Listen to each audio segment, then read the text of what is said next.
এবং তারই ধারাবাহিকতায় আজকেও আমরা লিফলেট বিতরণ করছি এবং এই ধারাবাহিকতা আমরা অব্যাহত রাখব। এবং যে প্রশ্নটা আপনারা করেছেন, চারিদিকে আওয়ামী লীগের প্রেতাত্মারা আবার মাথাচাড়া দিয়ে উঠছে, কারণ এটা তো হওয়ারই স্বাভাবিক। কারণ দীর্ঘমেয়াদী কোনো কিছুই ভালো না। দীর্ঘমেয়াদী যদি একটা অন্তর্বর্তীকালীন সরকার, সেহেতু চিরস্থায়ী কিছু না, সে ক্ষণস্থায়ী, কিন্তু তারা অতি সত্বর যদি যে যতটুকু সংস্কার দরকার সেটুকু করে নির্বাচনের রোডম্যাপ যদি ঘোষণা করত, এবং তাহলে এই ফ্যাসিস্টরা মাথাচাড়া দিয়ে উঠতো না। কিন্তু আমরা জাতীয়তাবাদী দল এইসব ফ্যাসিস্টদের কোনো দিন এই বাংলাদেশে আমরা উঠতে দেব না। এবং আগেও আমরা এই ফ্যাসিস্টদের আমরাই প্রতিহত করেছি, আমরাই মাঠে এদেরকে সবসময় প্রতিহত করেছি এবং আগামী দিনেও আমরাই করব।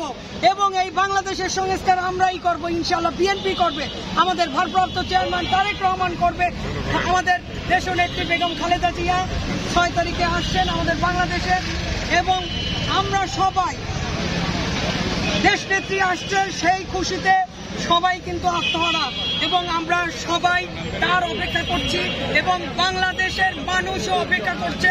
বাংলাদেশের মানুষ তারই এতদিন অপেক্ষা করছিল, এবং তিনি বাংলাদেশে আসলে সবকিছু আগের মতন পরিবর্তন হয়ে যাবে এবং বাংলাদেশ এই দেশনেত্রীর নেতৃত্বে বাংলাদেশে আগামী সরকার গঠিত হবে, ইনশাআল্লাহ। আমরা সেইটাই মনে করি।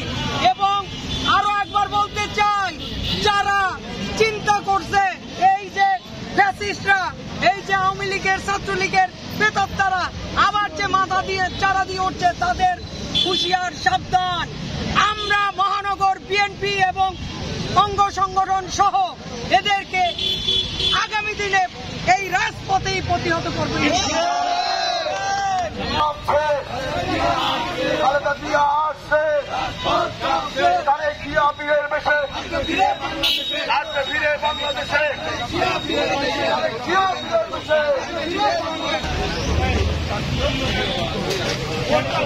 এই